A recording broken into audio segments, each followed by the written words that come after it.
Então agora nós vamos falar sobre os fatores geográficos, iniciando com a latitude. Então, utilizando este simulador, né, do movimento de translação da Terra e também das estações do ano, em que a gente pode variar a posição do observador na superfície terrestre em relação às latitudes. Então a gente consegue observar claramente que quando o observador ou quando nós estamos em latitudes baixas, a radiação solar ela chega de forma mais perpendicular a pino sobre a superfície terrestre. E à medida em que a latitude aumenta, então a altura do Sol ela diminui e a incidência de radiação solar ela é mais oblíqua. Olha. E aí a gente consegue aqui, através desta opção, observar a concentração de radiação solar em superfície, que é bastante concentrada em latitudes baixas. E à medida em que a gente vai aumentando a latitude, a quantidade de radiação por área, ela diminui, de forma que a radiação solar ela se espalhe por uma área maior. Bom, e aí, no verão austral, né, então no trimestre de verão, nós temos que a duração do dia é maior do que a noite, enquanto no inverno a duração da noite é maior do que o dia. Bom, e isso vai variar conforme a latitude. Bom, então na região equatorial, então nós vamos ter que a duração do dia ela vai ser praticamente igual à duração da noite, aproximadamente igual. E à medida em que a latitude aumenta, no período de verão austral, nós vamos ter uma duração do dia maior do que a noite. Tá? Então essa diferença entre a duração do dia e da noite, ela aumenta conforme aumenta a latitude. E o mesmo ocorre no período de inverno. Então na região equatorial a gente tem a duração do dia aproximadamente igual à da noite, e à medida em que a gente vai aumentando a latitude, a duração da noite ela torna-se cada vez maior do que em relação ao dia. Portanto, quanto maior a latitude, maior vai ser a duração da noite em relação ao dia no período de inverno.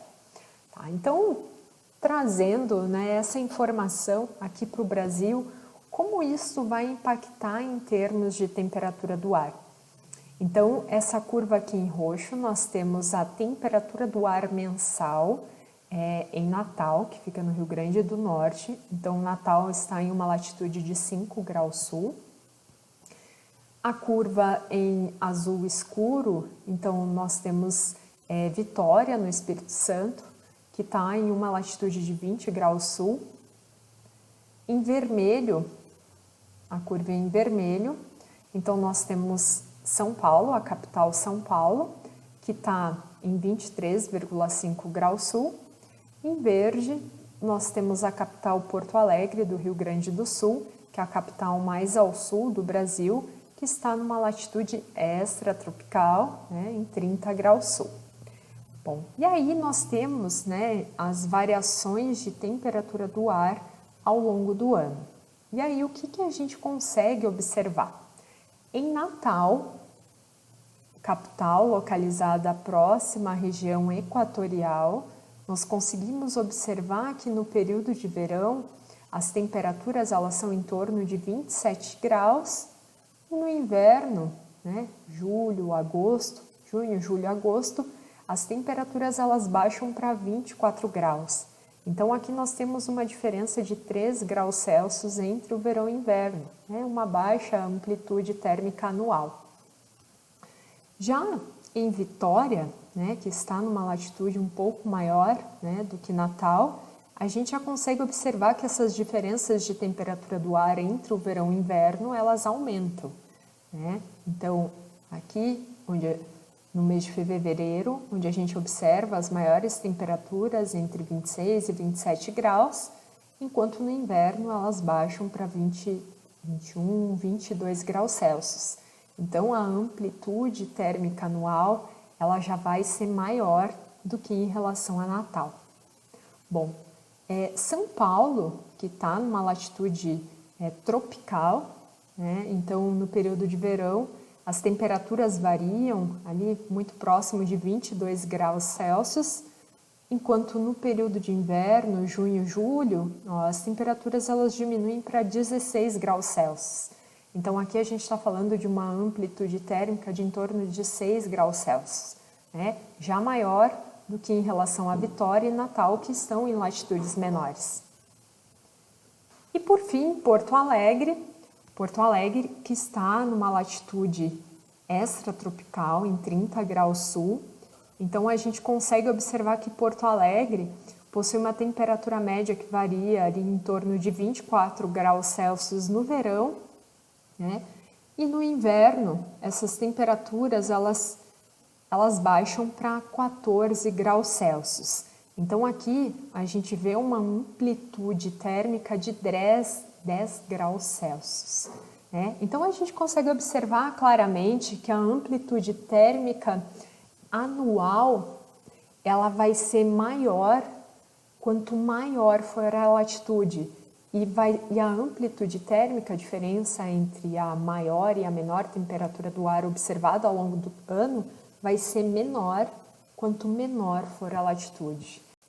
Bom, então, como consequência da latitude, nós conseguimos observar, através da animação de temperatura do ar ao longo do ano, uma maior temperatura do ar na região tropical, por conta da maior quantidade de radiação por ar em superfície, enquanto em direção aos polos, as temperaturas elas serão menores por conta da menor quantidade de radiação solar por ar.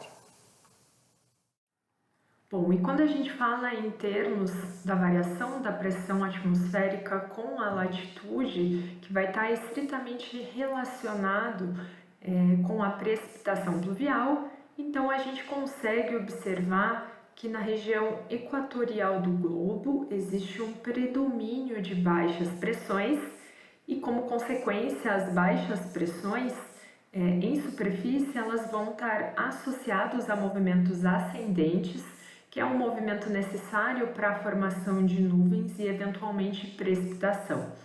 Tá? Então, na região equatorial, devido ao predomínio de baixas pressões, nós também teremos precipitação associada.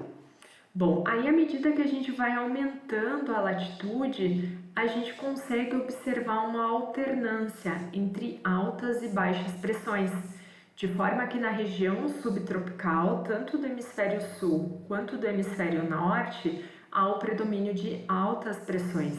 E como as altas pressões estão associadas a movimentos descendentes, ou seja, um movimento contrário à formação das nuvens e chuva, então são regiões onde existe o predomínio de condições mais secas. Bom, e aí, em torno de 60 graus sul de latitude e também 60 graus norte, observa-se um predomínio de baixas pressões, novamente associado a maior precipitação. E nas altas latitudes, tanto do hemisfério norte quanto do hemisfério sul, devido ao predomínio das altas pressões, então se observa condições secas. Tá? Então, em relação à variação da pressão e da precipitação pluvial com a latitude, então a gente consegue observar uma alternância, né, entre altas e baixas pressões, sendo que altas pressões são associadas a menos chuva e baixas pressões com maior precipitação. E aí, outro fator do clima geográfico, então nós temos a altitude. Então, a gente começa com uma pergunta, né? Se o topo de uma montanha está mais perto do Sol do que a sua base, então por que faz mais frio no alto das montanhas do que ao nível do mar? Tá? Para responder essa pergunta, a gente tem que entender o conceito de força da gravidade. Tá? Então, qualquer objeto que possua massa sofre a ação da força da gravidade. Então, pela lei de gravitação universal de Newton, dois objetos separados no espaço são atraídos entre si por uma força que será proporcional ao produto de suas massas e inversamente proporcional ao quadrado da distância entre eles. Isso quer dizer que a força da gravidade ela será maior quanto menor a distância entre os dois objetos. E o contrário é verdadeiro, ou seja, a força da gravidade será menor quanto maior a distância entre dois objetos. E aí, nós temos o caso 1 e o caso 2 para exemplificar isso. Então, eu pergunto para vocês, em qual caso a força da gravidade será maior? Então, aqui, os nossos dois objetos que estarão sofrendo atração entre eles é a Terra, e este ponto seria a atmosfera, tá? As moléculas da atmosfera, enfim.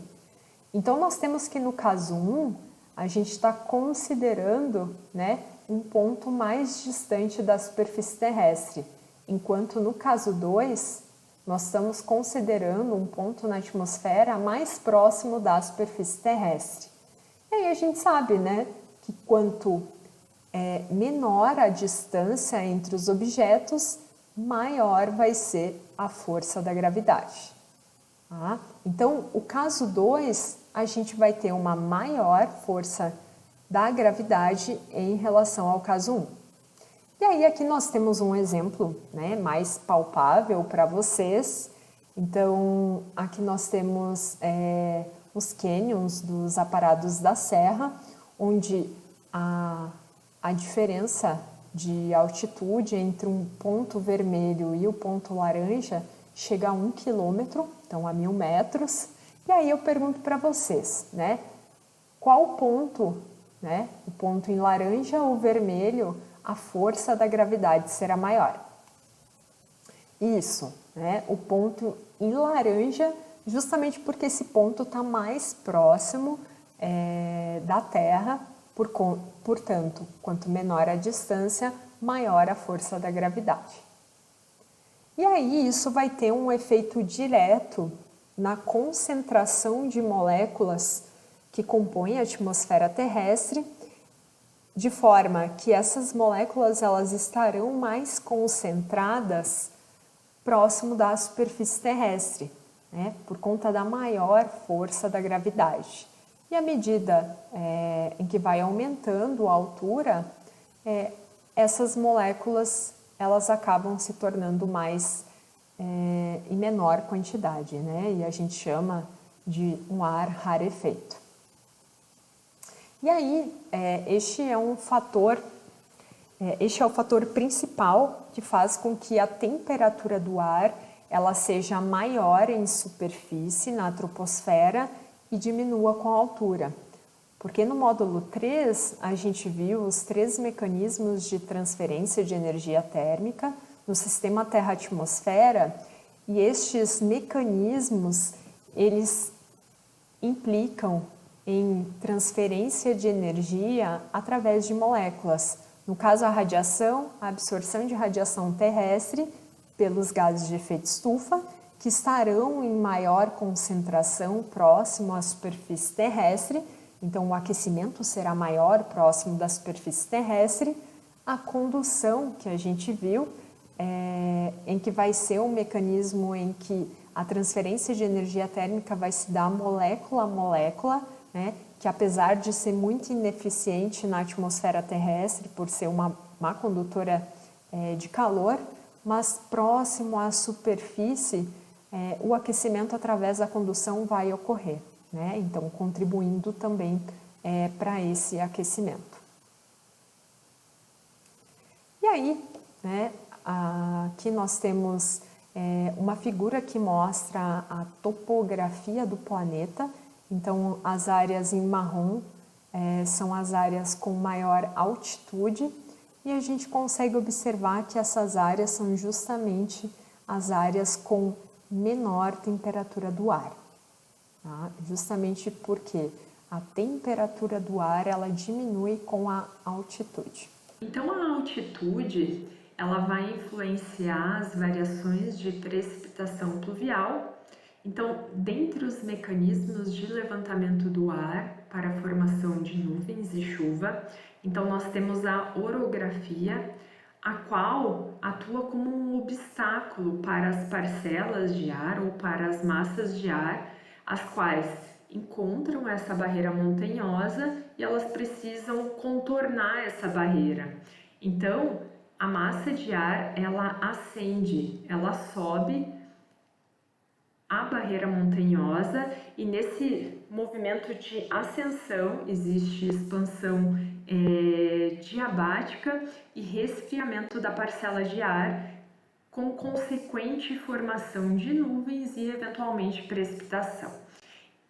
Aí a parcela de ar ela vai estar mais seca quando ela transpor, né, a barreira montanhosa, de forma que a barlavento da montanha, né, então nós tenhamos condições mais chuvosas, e a sotavento da montanha, como a parcela de ar ela precipitou, né, a barlavento, então a sotavento da montanha a gente observa condições mais secas, menor precipitação pluvial. Bom, então nós temos que o calor específico da água é de 1 caloria por grama por grau Celsius. Isso quer dizer que a água precisa de 1 caloria para elevar em 1 grau Celsius 1 grama de água. O etanol, o calor específico é de 0,59 calorias por grama por grau Celsius. Isso quer dizer que o etanol precisa da metade de quantidade de calorias do que a água para elevar em 1 grau Celsius 1 grama de etanol. Já o mercúrio precisa de praticamente 1/3 da quantidade de caloria da água para elevar em 1 grau Celsius 1 grama de mercúrio. Portanto, como o mercúrio ele precisa de menos energia para elevar a sua temperatura do que, por exemplo, em relação à água e também em relação ao etanol, isso faz com que o mercúrio ele aumente muito mais a sua temperatura do que em relação a essas outras substâncias. Bom, então esses conceitos de calor específico a gente também pode trazer para o sistema terrestre. Então nós temos que as superfícies aquosas, oceanos, lagos, mares, possuem um calor específico de 1 caloria por grama por grau Celsius, enquanto as superfícies continentais, então aqui eu trago o calor específico da rocha, é de 0,2 calorias por grama por grau Celsius, em média. Então isso quer dizer que sobre os continentes, a quantidade de energia necessária para variar a temperatura é 5 vezes menor do que a quantidade de energia necessária para variar a temperatura das superfícies aquosas, da água. Tá? E aí, por conta dessa diferença de calor específico entre continentes e oceanos, nós chegamos no conceito de continentalidade, que nada mais é do que o aquecimento diferencial entre continentes e corpos de água. Bom, e aí isso vai implicar em variações na temperatura observada nos oceanos e nos continentes ao longo do ano. Então nós temos aqui na figura da esquerda a temperatura oceânica, em que ao longo do ano, então aqui é janeiro, né, verão no hemisfério sul, inverno no hemisfério norte, e julho, inverno no hemisfério sul, verão no hemisfério norte. Se nós observarmos a amplitude térmica, a diferença entre a maior e a menor temperatura da superfície do mar, da temperatura oceânica observada ao longo do ano, essa amplitude é de 35 graus Celsius. Então, a menor temperatura observada é de menos 1 grau Celsius, tá? E a maior temperatura observada nos oceanos é de 34 graus Celsius. Tá, mas por que a gente não observa nos oceanos temperaturas menores do que menos 1 grau Celsius? Porque quando as temperaturas forem menor do que isso, o mar estará congelado, ou seja, haverá formação de gelo marinho. Tá, mas a água não congela a 0 graus Celsius? Sim, só que os oceanos eles são salgados. E a água salgada, ela congela a uma temperatura menor. Já quando a gente observa em termos da temperatura na superfície dos continentes, então a amplitude térmica ela chega a 100 graus Celsius. Então a menor temperatura observada é de menos 60 graus Celsius nas altas latitudes. Então aqui no continente antártico a gente consegue observar essas baixas temperaturas. E ela chega a 40 graus Celsius aqui no deserto do Saara. Tá? Então, claramente, sobre os oceanos, a amplitude térmica, a variação de temperatura dos oceanos, ela é muito menor do que em relação à amplitude térmica sobre a superfície, sobre os continentes. E isso ocorre por conta do calor específico. Bom, outro efeito da continentalidade, então nós temos que o hemisfério norte possui uma maior quantidade de continentes do que em relação ao hemisfério sul. Então, o percentual de continentes no hemisfério norte é de 39,3% da área, enquanto no hemisfério sul nós temos 19,1% da área continentes. Então, portanto, hemisfério norte, a área continental é maior do que em relação ao hemisfério sul. Já no hemisfério sul, nós vamos ter uma maior área oceânica. Então, 80,9% da área do hemisfério sul são oceanos, enquanto no hemisfério norte, a área de oceanos corresponde a 60,7%.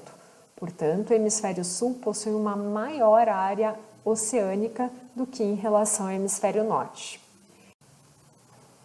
Bom, isso vai implicar diretamente nas variações de temperatura do ar observadas entre verão e inverno e entre o hemisfério norte e hemisfério sul. Bom, no hemisfério norte, então, nós temos a temperatura média no verão de 22,4 graus Celsius, o que é maior do que a temperatura média observada no verão no hemisfério sul, que é de 17,1 graus Celsius. Já no inverno, a temperatura média no hemisfério norte é de 8,1 graus Celsius, o que é menor do que a temperatura média observada no hemisfério sul no período de inverno, que é de 9,7 graus Celsius.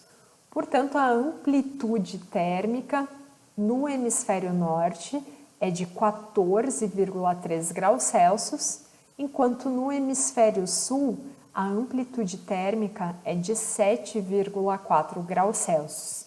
Portanto, hemisfério norte possui verão mais quente, maiores temperaturas, inverno mais frio, resultando em maiores amplitudes térmicas.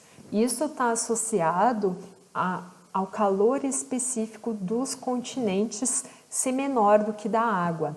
Isso faz com que, como o hemisfério norte possui maior quantidade de continentes do que em relação ao hemisfério sul, então as variações de temperatura sobre os continentes, elas são maiores. Então, como os continentes precisam de uma maior quantidade de energia para variar a sua temperatura, então verão aquece muito, inverno esfria muito. O contrário ocorre no hemisfério sul, em que a gente viu que possui uma grande área, uma grande superfície oceânica.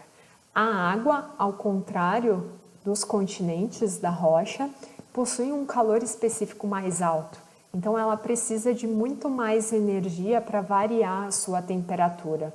Portanto, no verão, apesar da maior quantidade de radiação por área, as temperaturas aumentam, mas elas não aumentam muito, porque o fato do hemisfério sul ter uma maior quantidade de oceanos faz com que esse aumento da temperatura ele seja mais lento, enquanto no inverno, com a menor quantidade de radiação por área, então o esfriamento também ele é muito mais lento, fazendo com que essa variação da temperatura do resfriamento ela seja menor do que em relação ao hemisfério norte. Bom, então a continentalidade ela também vai influenciar as variações de pressão atmosférica e vento através da circulação de brisa marítima e brisa terrestre, uma vez que durante o dia, devido a um maior aquecimento da superfície continental, devido a um menor calor específico dos continentes, ao contrário que as superfícies aquáticas, né, por conta da água ter um maior calor específico, isso faz com que o oceano adjacente ao continente ele fique relativamente mais frio, o ar mais frio é mais pesado, mais denso, então forma-se uma área de alta pressão em superfície. Ao contrário, sobre o continente relativamente mais quente durante o dia, o ar quente é mais leve, menos denso, então forma-se uma região de baixa pressão em superfície. Bom, aí existe um princípio, né, em que o ar ele vai se movimentar sempre das altas para as baixas pressões, né, que a gente chama de força do gradiente de pressão. Tá? Isso vale então para movimentos horizontais, que é a definição de vento. Tá? A gente vai ver mais adiante, mas é o ar em movimento na horizontal. Então, durante o dia, né, como o ar ele vai escoar da alta pressão, ou seja, do oceano em direção ao continente, baixa pressão, então durante o dia a gente vai ter a brisa marítima. E o contrário vai acontecer durante a noite. Por quê? Porque o continente, a superfície continental, ela vai esfriar muito mais rapidamente do que a superfície oceânica. Né? Então, o oceano ele vai ter calor específico, ele tem calor específico mais alto. Isso vai fazer com que ele esfrie, mas esfrie muito mais lentamente do que o continente. Então, o continente estando mais frio, forma-se uma área de alta pressão, sobre o oceano relativamente mais aquecido, uma área de baixa pressão. Força do gradiente de pressão, então o ar ele vai escoar da alta para a baixa pressão. E aí nós temos a formação da brisa terrestre. Bom, então a continentalidade ela também vai afetar as variações de pressão atmosférica e também precipitação pluvial através das monções, né? Então as monções elas vão ser observadas no globo inteiro, mas as monções mais conhecidas é a monção asiática. Então a monção ela é uma circulação sazonal, porque ela ocorre, né, de forma marcada entre o verão e o inverno. Então, da mesma forma, né, como a gente observou na brisa marítima e brisa terrestre, durante o verão, como o continente estará mais aquecido, sobre o continente forma-se uma área de baixa pressão. E os oceanos, né, o oceano adjacente, relativamente mais frio, né, então forma-se uma área de alta pressão.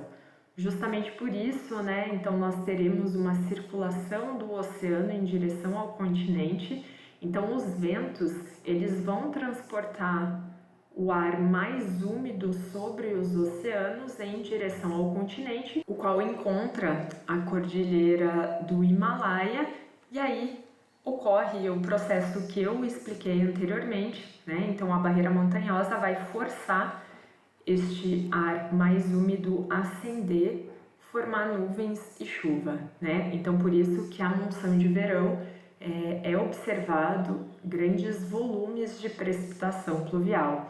E o contrário, então, vai acontecer durante o inverno. Bom, então, por fim, nós vamos falar sobre os fatores do clima meteorológicos e oceanográficos. Então, em relação aos fatores do clima meteorológicos, né? Então a gente está falando especificamente da circulação atmosférica. Então nós temos a circulação geral da atmosfera, que vai influenciar em termos das variações de pressão atmosférica em superfície, em relação à direção e velocidade do vento, e como consequência, né, isso vai ter um impacto direto na precipitação pluvial observada ao longo do globo. Bom, nós também temos os sistemas atmosféricos atuantes no globo inteiro, né? Então aqui eu estou dando um destaque para os sistemas atmosféricos que atuam na América do Sul. Então cada sistema atmosférico vai atuar de uma forma diferente, de forma a influenciar os elementos do clima. Então, por exemplo, aqui na região sul do Brasil, nós temos uma grande influência das frentes frias, né? Então a passagem desses sistemas atmosféricos aqui sobre o estado, eles influenciam na precipitação pluvial. Então geralmente a passagem de frentes frias está associada à chuva, a quedas de temperatura do ar, aumento da pressão atmosférica e uma mudança na direção do vento para ventos de sul. Nós também temos a atuação de ciclones extratropicais que vão estar associados às frentes frias. Então, eventualmente, esses ciclones extratropicais, eles atingem a costa do continente, ocasionando também precipitação pluvial, aumento da velocidade dos ventos, né? Então, a gente observa rajadas de ventos, dentre outros. Nós também temos os CCMs, ou complexos convectivos de mesoscala, que são sistemas atmosféricos atuantes especialmente durante os meses quentes. Então, esses sistemas atmosféricos, eles possuem uma grande contribuição na precipitação pluvial observada. Nós também temos outros sistemas, como o ASAS, que é o anticiclone subtropical do Atlântico Sul, o qual atua especialmente na região nordeste através dos ventos alísios de sudeste, né? Então, justamente por conta do ASAS é que a gente tem ventos frequentes e intensos na região sudeste do Brasil. No período de inverno, esse sistema atmosférico ele desloca em direção ao continente, inibindo a formação de nuvens e precipitação. Além disso, o ASAS ele atua de forma a bloquear, impedir a propagação de frentes frias para as latitudes menores aqui no Brasil. Bom, nós também temos as ZACAs, ou Zona de Convergência do Atlântico Sul. Esse é um sistema atmosférico que vai atuar durante o verão, especialmente na região tropical do Brasil, e é o principal sistema atmosférico responsável pelas chuvas. Então, quando a ZACAs ela está fortalecida no verão, ou ela é mais persistente, atua por mais dias, frequentemente observado eventos extremos chuvosos. E o contrário é verdadeiro. Quando a ZACAs ela atua muito pouco no verão, então é observado déficit hídrico. Bom, e aí nós temos outros sistemas atmosféricos, a zona de convergência intertropical, que também vai atuar no sentido de aumentar a nebulosidade e também a precipitação sobre aonde ela atua. Nós temos as linhas de instabilidade, os jatos de baixos níveis, que vão transportar a umidade vinda do Atlântico Tropical Norte e Atlântico Tropical Sul, além da umidade da Amazônia, disponibilizada para a atmosfera através da evapotranspiração. Então, esse jato de baixos níveis ele vai transportar essa umidade para a região sul do Brasil, né? Então favorecendo os complexos convectivos de mesoscala. E também nós temos as circulações locais, né, que eu acabei de mencionar, que vai estar atuando aí nas variações de velocidade do vento e pressão atmosférica. E aí nós temos os fatores do clima oceanográficos, né? Então, dando destaque aqui para as correntes oceânicas. Então, as correntes oceânicas, representadas aqui por essa figura, elas são circulações do oceano superficial. E essa circulação oceânica superficial, ela existe justamente por conta do atrito dos ventos sobre o oceano. Então, as correntes oceânicas elas vão ser regidas pela circulação geral da atmosfera. Bom, então como nas regiões subtropicais nós temos as altas pressões, os anticiclones subtropicais, que no hemisfério sul possuem uma circulação no sentido anti-horário, hemisfério norte horário. Então a gente consegue observar claramente que as correntes oceânicas possuem um giro anti-horário no hemisfério sul, horário no hemisfério norte. Então, o que vai acontecer? Nas costas, então aqui nós temos a América do Sul.